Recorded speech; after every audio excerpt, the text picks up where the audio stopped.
Many thanks for staying tuned. It's still the conversation here on Lagos Television.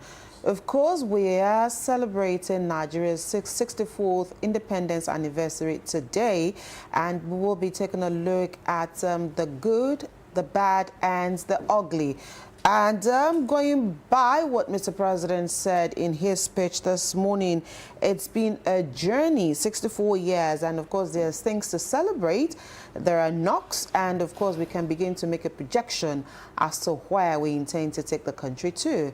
Our first guest on the program today, he is a man of many parts. He's a medical doctor, he's a politician, he was once a senator, no, before he's senator, he was once a member of the Lagos State House of Assembly. He became the Speaker of the Assembly, and before moving to the National Assembly as a senator of the Federal Republic of Nigeria. Join us this morning as a welcome, Senator Olorunniyi Mamora. Thank you for being on the program today, Dr. Mamora. Thank you very much for inviting me, and happy independence. Same to you, sir. Let's begin with the President's broadcast this morning. And one of the things the President said, I'll quote him this morning, and we can start from there. He did say, "Dear compatriots, our independence anniversary gives us another chance to reflect on how far we have gone in our journey to nation building and to renew our commitment to building a better nation that will serve present and future generations of Nigerians. While we celebrate the progress we have made as a people in the last 64 years, we must also recognize some of our missed opportunities and mistakes of the past." I will stop there, and that will bring me to what we're taking a look at on the program today. Since we're taking a look at some of our success stories, we would look at some of the things that we've gotten right. So let's start that way. By your own projection, a lot of people will say, we missed it, we need to go back to the drawing board. What are some of those things that you can see as the steps that probably led us to where we are as a nation, in terms of perhaps the failures? Thank you very much, and once again, thank you for inviting me. And happy independence to our viewers as well. Now, let me start on a note of commendation for Mr. President for the speech today, which I listened to. And I think the first thing is, in terms of the commendation, is he accepting,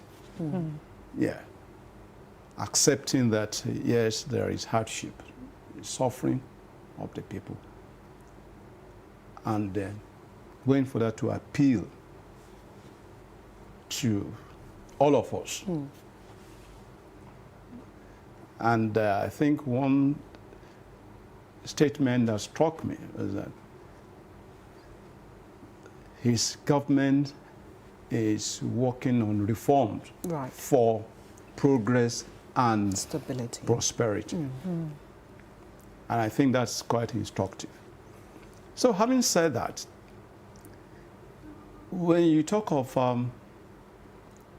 some of the things we missed, or some of the things that probably ought not to have happened, I think the first thing was the Civil War. The wounds are still there. That's the truth.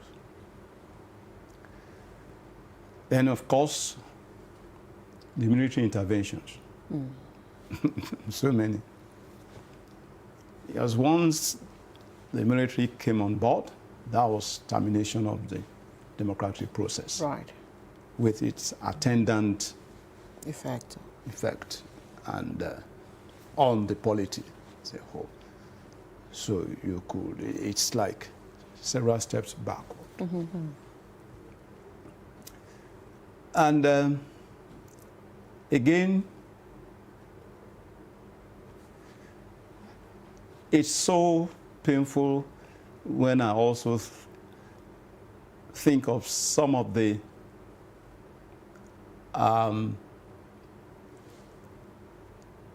institutions or the elements of our power and pride as a nation that have collapsed. Such as? Nigeria Airways, Nigeria National Shipping Line. We had a fleet of about 22 ships before as a nation. We don't have any. Any at the moment. Today. Nigeria Airways is no longer there. So those are missed opportunities. Right. Because those are the things that we ought to have built upon. We have everything to make us the hub, not just of West Africa, right, but the entire of the country, of the nation, yes, of the world. yeah. Right. And of course, if you take the projection of that to, the time there was when we spoke as a country, the entire Africa will just, sit down and listen. In terms of our external or foreign policy, in terms of the strength of our foreign policies, but not any longer. So these are some of the things that readily come to mind. Right. Joy? When you talked about the Civil War, this morning I was saying, have we really healed from the Civil War? And I like that you mentioned it. So if we were to look at the past leaderships that Nigeria has had, do you think that we are a victim of bad leadership? Is that why we are where we are today? Well, you see, I think that's leadership. Leadership is an issue. There's no doubt about that. But what bothers me is that virtually all the time, when we talk about this leadership, we focus on political leadership. Forgetting that leadership within the context of a nation is all-encompassing. Even starting with us as individuals, because leadership starts with you. Are you leading yourself to start with? That's the question. And then you also need to appreciate the fact that the democratic space is not just for politicians. Right. The democratic space comprises, or the practitioners of the democratic space comprises of politicians, or if you like, call them the political class. Those who actively participate in the political process. Right. And their associates, if you like. You have the civil service. It's also part of democratic space. The judiciary, the media, the civil societies. So you have to take on board all the groups that are in that space, because every one of these groups has a role to play. So when you now leave that space to, yes, I agree that it's the political class that's really involved and determines, because it's the political class eventually determines what happens, because they are the one that they constitute government. But government does not exist in abstract. Right. You bring in people. So leadership is there. It's key. It's part of it. There's no doubt about it. In fact, it's key. And I always say that much as the leadership is important, because it's the leadership that charts the course, right, for the followership. Right. The followership is also important. And the leadership must be such that it puts in place what you can call recruitment process that is just. We cannot continue to have a situation of anything goes. We must build a system that it is not just anything goes, but the people that really know what they are doing, and they will be there for the interests of the people. Because that's the whole essence. Right. The people must matter at every corner. How do you define democracy? At least the commonest definition. Government of the people, by the people, for the people. The common denominator is the people. It's the people. It's about the people. I'm glad you mentioned the people. And like Joy said, if one looks at the problem as being leadership, followership is also very key. And of course, either as a leader or as a follower, it all involves the people. So if we take a look at the journey so far, the economy is also in the middle. And for decades, we've always had the Nigerian economy. You alluded to the fact earlier that there was a time that Nigeria's economy was top-notch. When we spoke, others on the continent would listen. But at the moment, some are saying Nigeria is no longer the giant. You probably just look at the name and you're not seeing what Nigeria used to represent in years past. Would you also look at economic inequality as one of the bane of the problem where we are today? Even in Nigeria as we speak, there is no middle class anymore. It's either you're high up there or you're low down there. So are we able to also look at bridging the gap? Are we also able to bring back that class that there was in years past? If you're not high up, you could be in the middle. But now it's either you're rich or you're super poor. Economic inequality, is that also a bane? Yes. I agree with you absolutely. It's very important.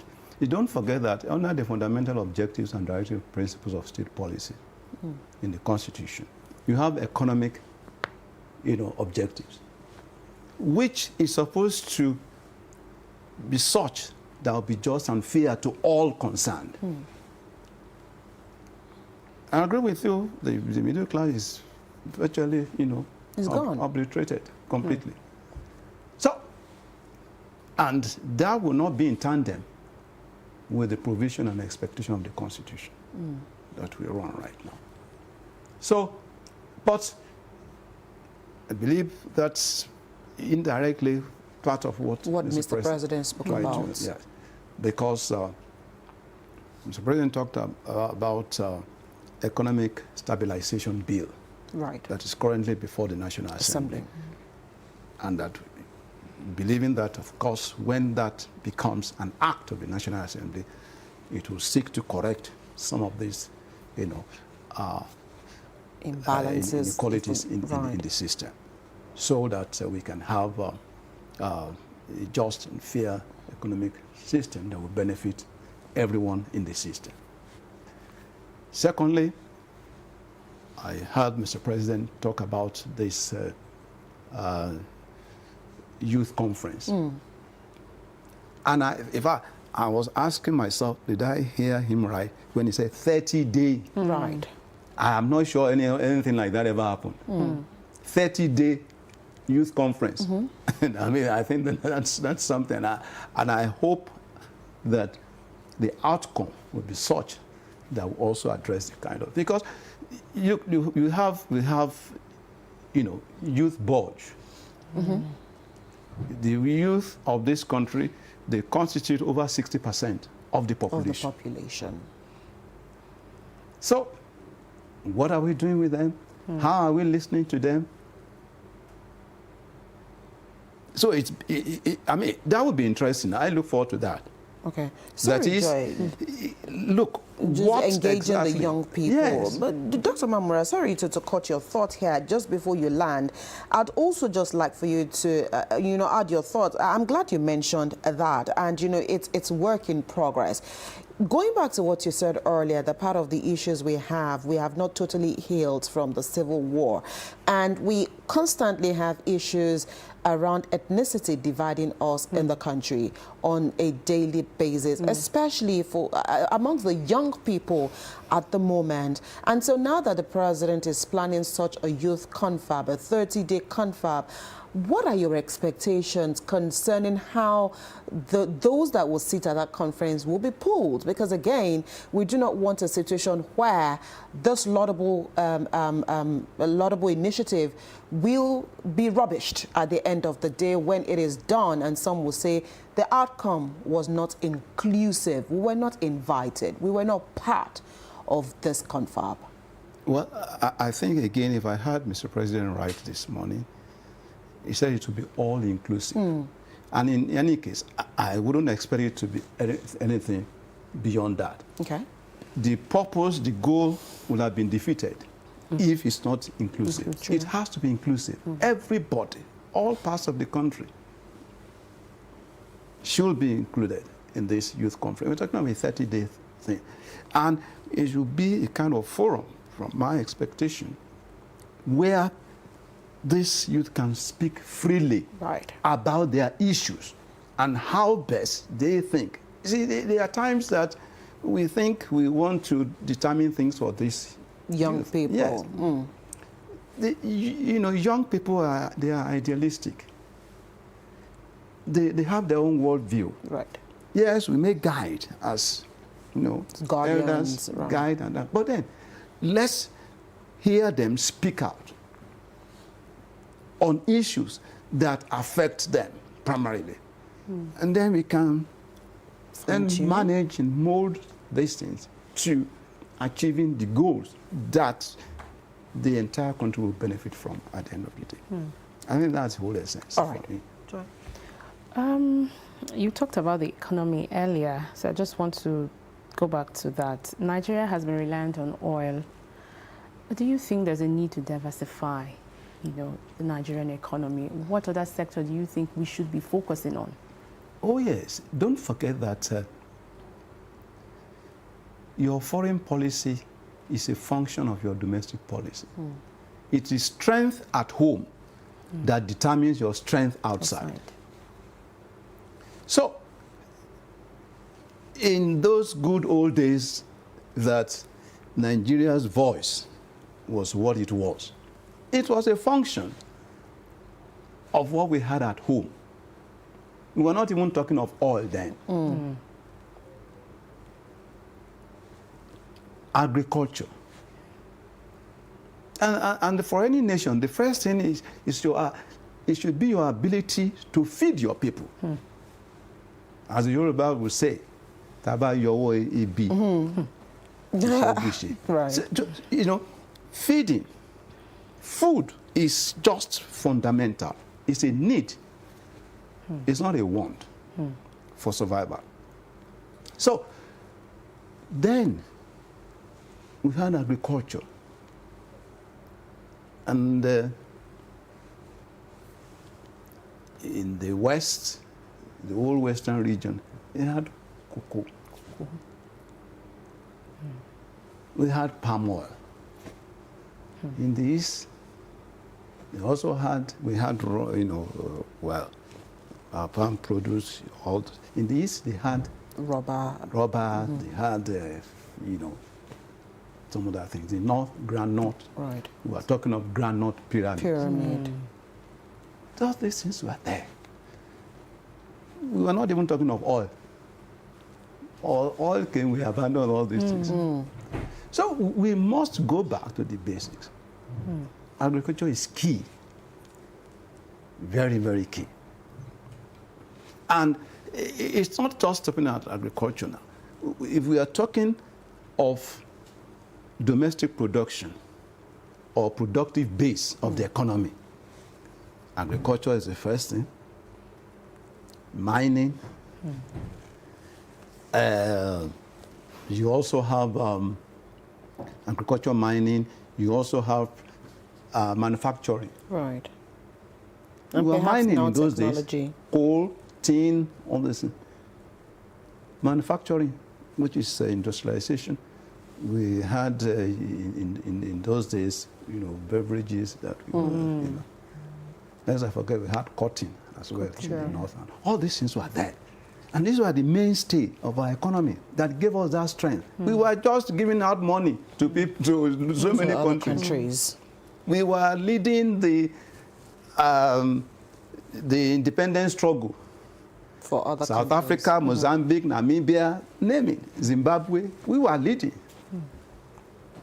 We brought students from South Africa to put them in school here, paid for we were paying the civil servant in some countries.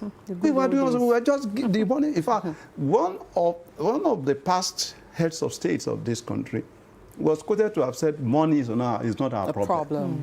But how to spend it. We were that buoyant. Is it possible to go back? Well, you can try. You see, when I speak to younger ones,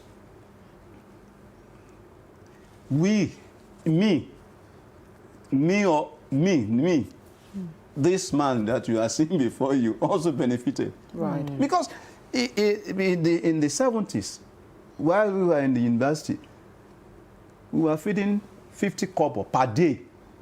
I'm not saying per meal. Per day. Breakfast was 10 kobo. Lunch was 20 kobo. Dinner was 20 kobo. It's like tale by the moonlight when you say these things. But that was the truth. What was the exchange rate? 70 kobo to $1. To $1. Or thereabout. So, now, we may not return to that. How much the first car I bought? How much did I buy it? Brand new. Not Tokumbo. They buy brand new. Nobody buys Tokumbo. So what I'm saying is that serious, because we had a very strong economy then. Of course, the exchange rate will always be a function of the strength of the economy.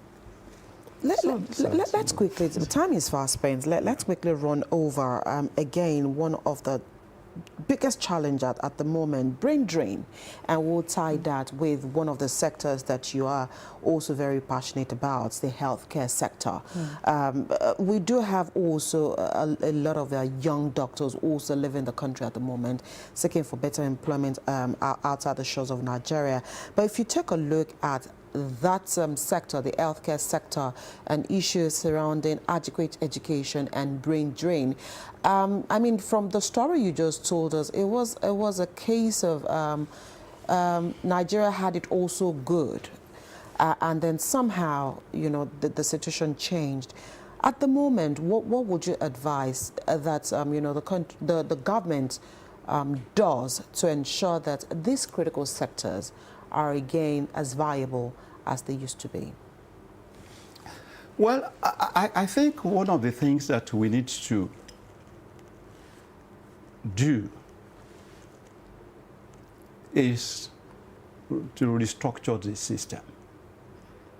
I am in no doubt that our current structure is not the best for us. Okay, so when you say restructure, what exactly are you talking about? Okay. You see, restructuring can come in so many forms. It's under the regional administration that we had, the North, we had North, East, West, and Midwest, which came later.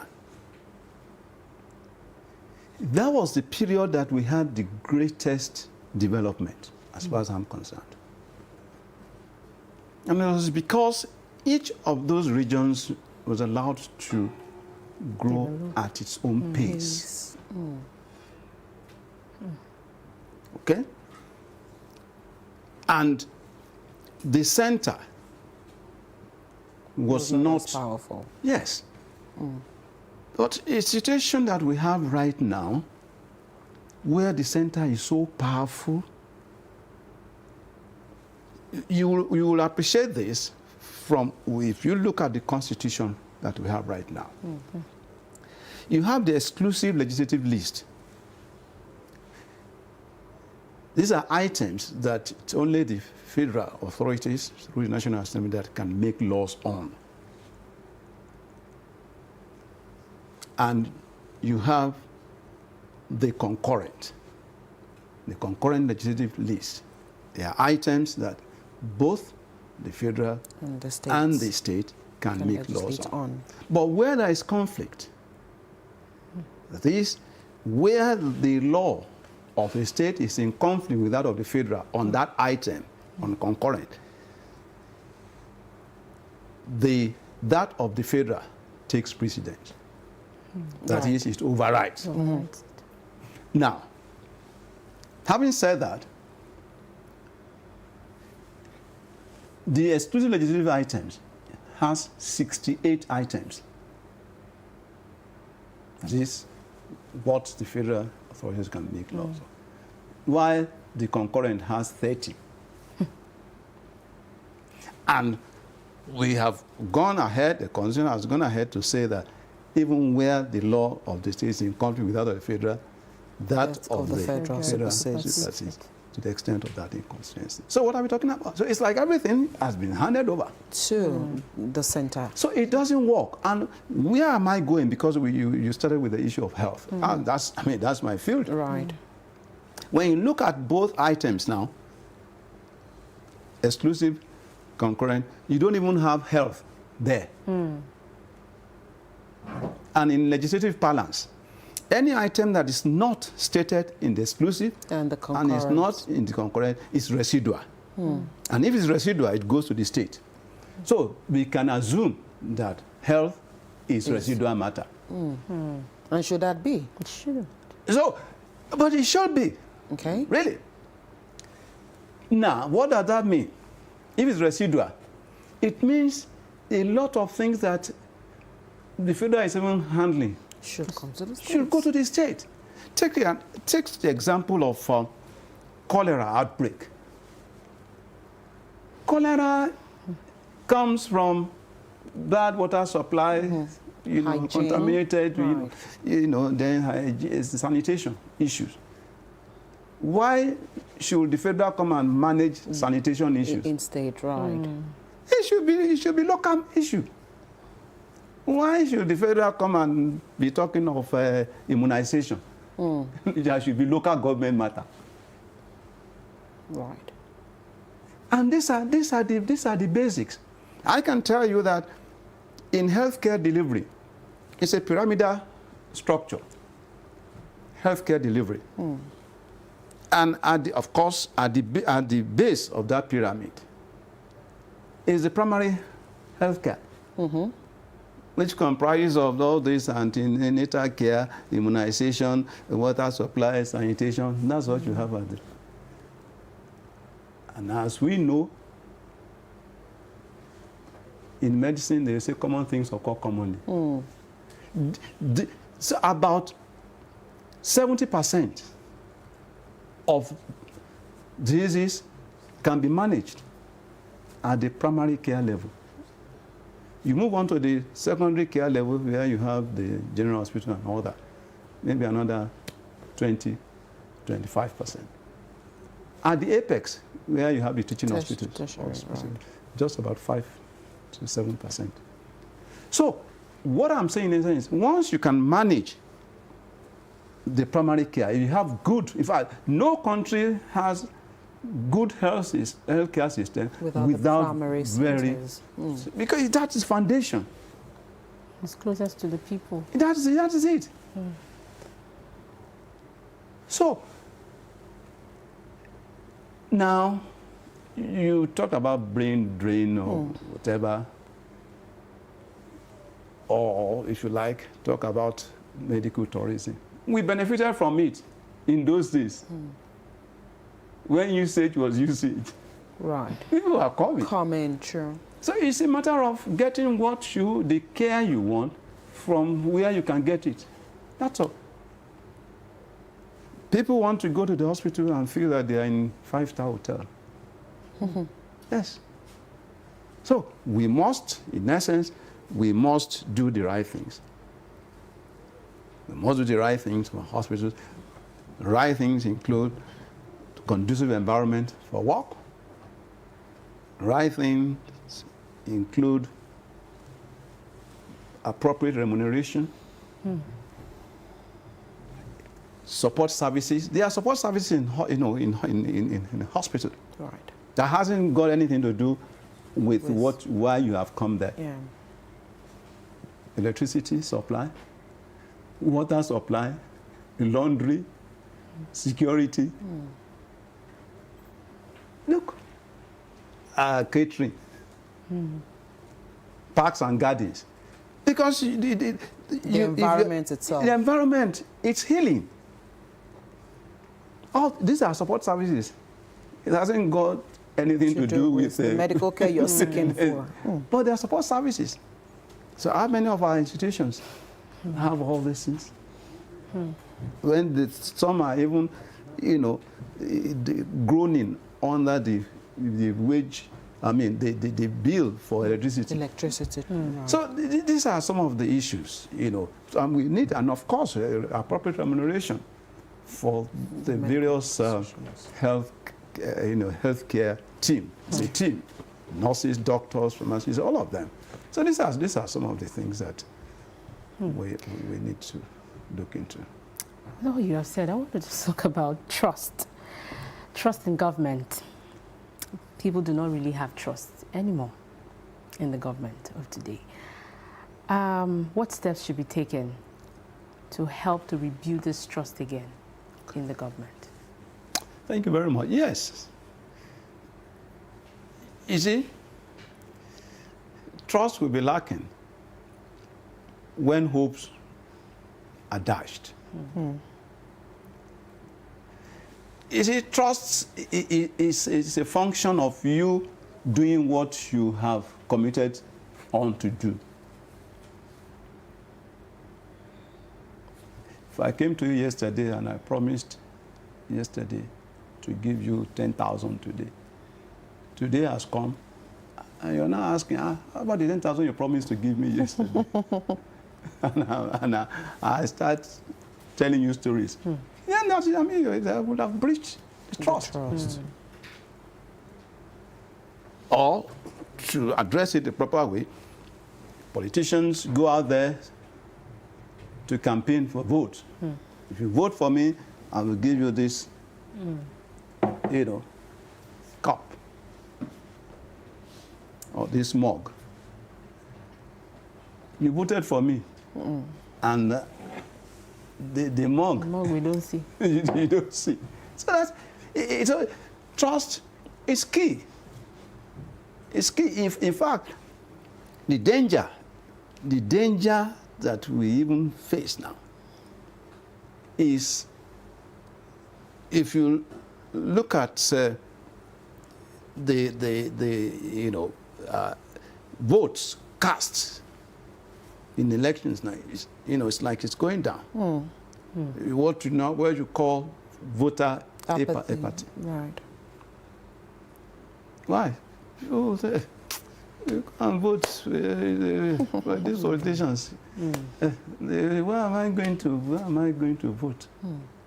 What would they do? How would they affect? I mean, how would they affect my life? So we cannot allow that to continue to happen in our system. So we need to trust will return when there is confidence building. Right. We need to build confidence of the people by, doing what we promised to do.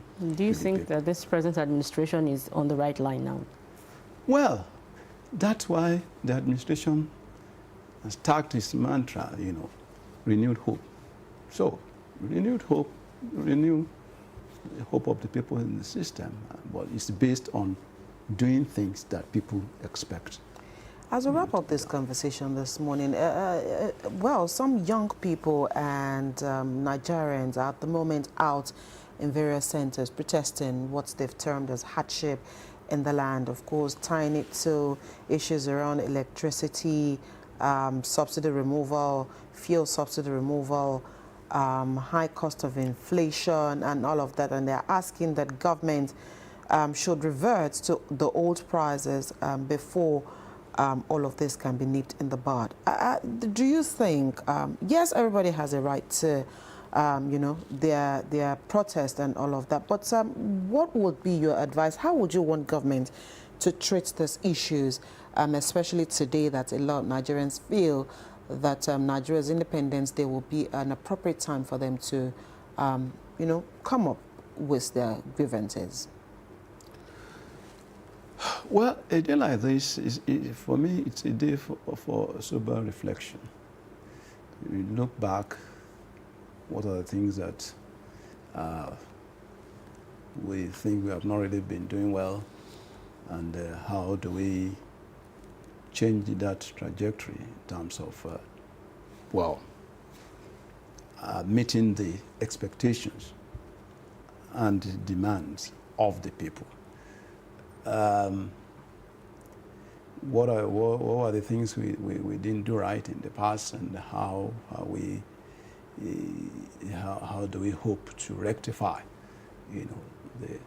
the wrong things, or things that were not done well in the past, and all that. I think for me, these are the things we need to interrogate at various levels of government. Right. So because the tendency is also there to just focus at the center. True. We seem to forget. There's the state, there's the local. The state, they have the responsibilities with the people, and the local governments as well. Especially now that this financial autonomy, which Mr. President also alluded to, that the money, so follow the money. That's just it.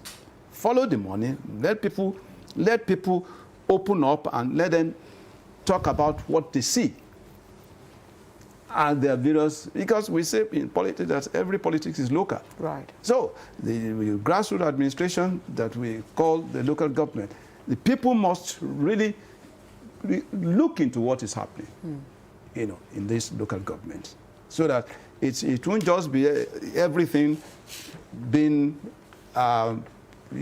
condemnation at the center everything. No, let's look at local government. Let's look at the states. The people live in the local government. The people live in the states. Right. So people should focus even more at what is happening at these other levels of government, and not just focus, Are you confident that Nigeria will be great again? Oh, definitely, I am. I am very. You see, this is a lovely country, and I'm proud to be a Nigerian. And with all the sense of modesty, I think I've traveled reasonably far and wide. And this is the most blessed country, seriously, in the whole earth. We are. God has blessed us so much in terms of natural resources. Name it. We have natural resources, oil and gas, we have solid minerals, we have water resources, then we have human resources. We are so blessed, so much. So what we need to do is to manage the resources. And harness those potentials properly. That's the thing. We can't continue to talk about potentials, because potentials will remain potentials until potentials become realities. Right. Why do Nigerians go abroad and they excel? And they do well. Anywhere, in any field. It's because they are in conducive environment. In medicine, there is what we call phenotypic expression. That is, look, how do you express what your genotype has conferred on you? There are certain things that are latent. They are in your genes. But they cannot be expressed unless they are in the right environment. That is the truth. All right, I would have to leave this here this morning. God has blessed us so much, much. We just must use those gifts properly. That is it. That's why I talk about management of our resources, natural and human resources. All right, we just need to manage them better. We'll have to leave this conversation here today. Of course, we've been speaking with Senator Olorunniyi Mamora, former Senator of the Federal Republic of Nigeria, who's also lent his thought on the conversation this morning on the good, the bad, and the ugly. Of course, he ended on a promising note that Nigeria will be great again, only if we all do the right things. Thank you again for being on the program today. We appreciate your thoughts. Thank you very much for inviting me. To viewers out there, once again, happy Independence Day. All right. We'll take a quick break. When the program returns, Adebimpe and Joshua will take on our next guest, again still on issues relating to Nigeria, this time beyond 64 years of nationhood.